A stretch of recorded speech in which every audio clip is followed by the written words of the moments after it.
So I've been reflecting, thinking about my content, how I pulled myself, how I'm seen, I suppose. It's been about 2 years since I uploaded my first actual commentary video, and looking back at it, regardless of the abysmal sound quality, I'm still pretty proud of my younger self.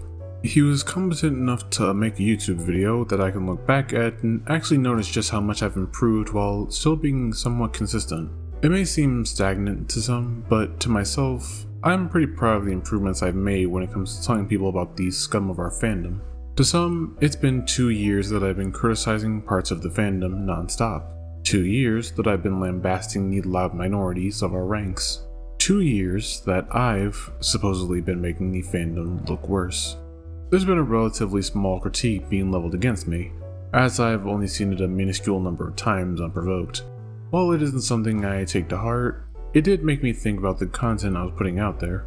Was my coverage of the depraved individuals in our fandom playing a part in making the fandom a worse place? Could it not be the people I talk about making us look bad, but me personally? As I said, this is a small critique that a few people have sent my way, so while addressing it in a video may seem petty, I decided to use it as an opportunity to reflect on where this channel was going, and if what I'm doing is beneficial, for both my viewers as well as myself. But first, let's talk about a problem bigger than just these comments. Let's talk about why these comments occur, and why they're a detrimental thing that just doesn't affect me, but the fandom itself as well. Positivity. A truly scarce thing to come across when it comes to the internet.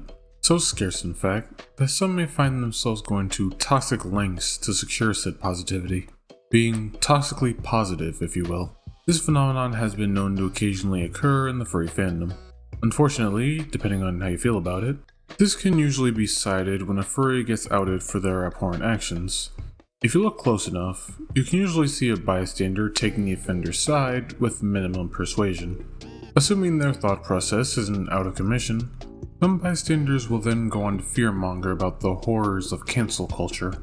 We become a community focused on weeding out anyone who just so happens to say or think the wrong things. The only issue here is that this statement is true to a fault. While members of the furry fandom do take pride in denouncing those who don't conform to either societal beliefs or, my personal favorite, the beliefs of common decency, it's a rather scummy move to only mention this when a creator you like is the one getting the brunt of it. Because at that point, you too are falling victim to the same flaw that gave cancel culture its reputation: bias. Not being able to see things with an unbiased viewpoint is the reason why there's a constant debate as to whether or not people are victims of cancel culture or truly the depraved, sick individuals they're being described as. That's why in my videos, while I've dropped the vaguely neutral handle, I make an attempt to keep my bias on the wayside, giving you a synopsis of what occurred before throwing my own 2 cents in. I find this being an optimal way to show the viewer what a person is responsible for, allowing them to either agree or disagree when I give my own opinion and follow up. However, doing so usually results in a majorly negative tone to the video, as the actions of the person are usually either depraved or morally bankrupt. This could result in receiving a specific critique, one that I've been seeing begin to germinate in the last few weeks. A vocal critique I've been getting lately is in regards to what I cover. That what I cover is much too negative, and that the purpose of my channel must be to destroy the fandom. That my goal is to pick off every single furry, one by one, until eventually no one is left but myself. Which does make a nice end goal now that I think about it. It's not about my competition, you know? Anyways, there are some who believe that my coverage of horrid individuals in the fandom is simply giving ammo to those who hate furries already. Now obviously this can't be the case at all. You can see that I obviously can't hate the furry fandom as a whole, because I am a furry myself. This is a hobby I partake in, so of course I can't fully hate it if I engage with the fandom. Although, some might see my examination of the fandom, and begin to question if I even am a part of the community. Because with the amount of abhorrent people here that I've covered, surely I can't have my own furry fandom ID card. Surely I had to be some undercover operative showing the worst the fandom has to offer to make us all look bad. Because that's what people do to get their points across, right? They pretend to be what they're criticizing so they don't look biased. It's like that one time Jeffrey Dahmer said murder is wrong, while his victim was still in between his teeth. Thanks to him, we don't have to worry about murder anymore.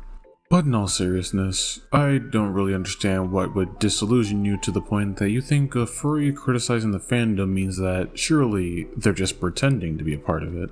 They have to be a bad actor spilling the beans about the worst furries so that we all look as bad as them.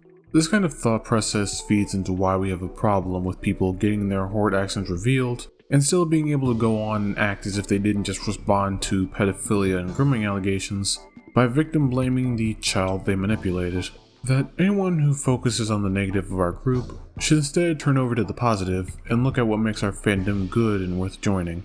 This belief that furries should sweep negative things under the rug and instead focus on keeping up our image of being wholesome people dressing up as anthropomorphized animals, while not mentioning how the people who make our fursuits and bedroom items are legitimate scum that some still willingly monetarily support with that information.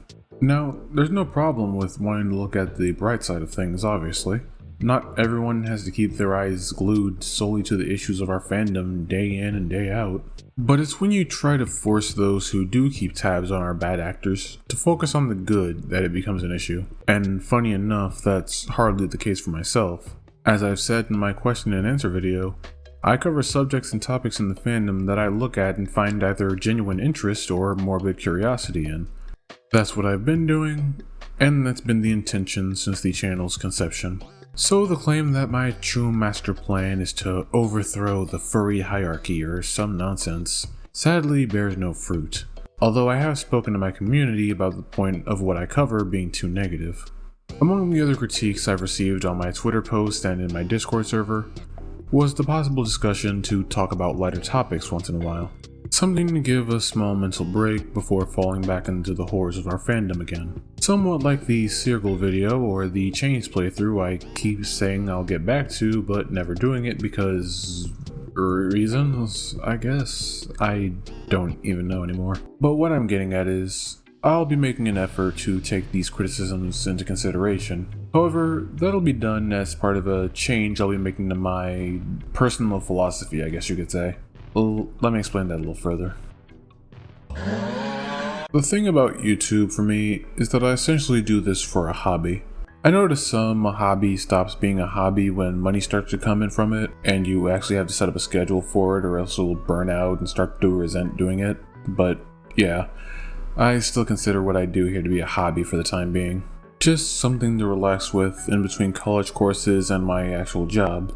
The reason I'm cementing this channel as a hobby project is because I don't want my channel or the stuff I cover to come off as some sort of furry fandom savior complex, or for it to look like I have some personal obligation to take on any of the fandom's free shows head on. Because while I disagree that my coverage gives the fandom as a whole a bad look, I do see how binging my content can leave some people with a bad taste in their mouth, whether they're from inside or outside the fandom.